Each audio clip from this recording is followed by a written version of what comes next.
டெல்லி முதலமைச்சர் அரவிந்த் கெஜ்ரிவாலுக்கு ஜாமீன் வழங்க அமலாக்கத்துறை கடும் எதிர்ப்பு தெரிவித்திருக்கிறது.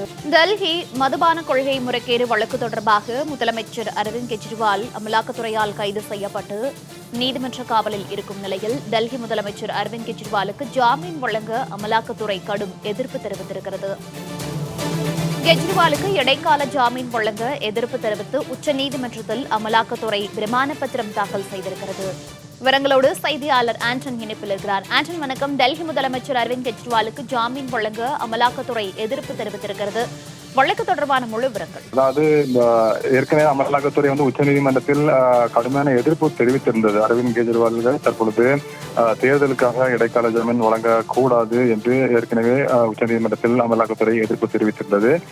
அதுபோன்ற ஒரு சூழ்நிலையில் தான் தற்பொழுது உச்சநீதிமன்றத்தில் அமலாக்கத்துறை இது தொடர்பாக ஒரு பிரமாண பத்திரத்தை தாக்கல் செய்திருக்கின்றார்கள். அரவிந்த் கெஜ்ரிவாலுக்கு இடைக்கால ஜாமீன் வழங்கக்கூடாது என்று அமலாக்கத்துறை தரப்பில் தெரிவிக்கப்பட்டிருக்கின்றது.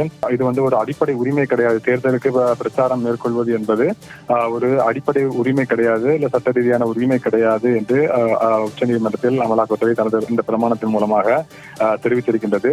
அது மட்டுமல்லாமல் ஏற்கனவே இதுபோன்று யாருக்கும் இதுபோன்ற ஒரு ஜாமீனானது வழங்கப்பட்டதாக என்ற முன்னுதாரணம் இல்லை, கிடையாது. தேர்தலுக்காக பிரச்சாரம் செய்வதற்காக வேண்டி இடைக்கால ஜாமீன் வழங்கப்பட்டதாக இதுவரையில் எந்த முன்னுதாரணம் இருப்பதாக தங்களுடைய அறிவிக்கை எட்டிய வரையில் அதுபோன்று இது முன்னுதாரணம் இருப்பதாக தெரியவில்லை என்றும் உச்சநீதிமன்றத்தில் தாக்கல் செய்திருக்கக்கூடிய பிரமாண பத்திரத்தில் தற்பொழுது அமலாக்கத்துறை தெரிவித்திருக்கின்றது. இந்த வழக்கானது நாளை மீண்டும் விசாரணைக்கு வரும் என எதிர்பார்க்கப்படுகின்றது. ஏற்கனவே அமலாக்கத்துறை தன்னை கைது செய்ததை எதிர்த்து உச்சநீதிமன்றத்தில் அவர் அரவிந்த் கெஜ்ரிவால் தரப்பில் சார்பில் வழக்கானது தொடரப்பட்டிருக்கின்றது. ஏற்கனவே டெல்லி உயர்நீதிமன்றம் அந்த மனுவை தள்ளுபடி செய்துவிட்டது. அதுபோன்ற சூழ்நிலையில் தான் அரவிந்த் கெஜ்ரிவால் தான் கைது செய்யப்பட்டு சிறையில் அடைக்கப்பட்டதை எதிர்த்து உச்சநீதிமன்றத்தில் வழக்கு தொடர்ந்திருக்கின்றார்.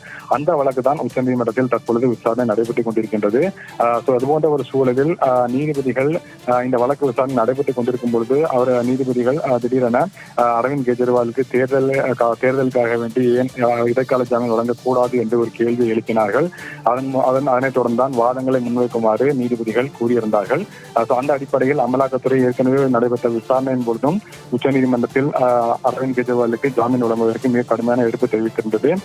அரவிந்த் கெஜ்ரிவால் முதலமைச்சராக இருந்தாலும் சரி, பாமரர்களாக இருந்தாலும் சரி, சட்டம் அனைவருக்கும் சமமானதுதான். எனவே அதுபோன்ற சூழலில் முதலமைச்சருக்கு என்று சிறப்பு சலுகை காட்ட முடியாது, சிறப்பு சலுகையை காட்டி இதுபோன்று இடைக்கால ஜாமீன் வழங்க முடியாது என்று அமலாக்கத்துறை மிக கடுமையான எதிர்ப்பு தெரிவித்திருந்தது. இதுபோன்ற ஒரு சூழலில் தான் தற்பொழுது அமலாக்கத்துறையானது தற்பொழுது இந்த பிரமாண பத்திரத்தை தாக்கல் செய்திருக்கின்றது. அவர்களுடைய பிரமாண பத்திரத்தின்படி இதுபோன்று தேர்தலின் போது பிரச்சாரம் மேற்கொள்வதற்கான உரிமை என்பது அடிப்படை உரிமை கிடையாது என்று அவர்கள் தரப்பில் தெரிவிக்கப்பட்டிருக்கின்றது.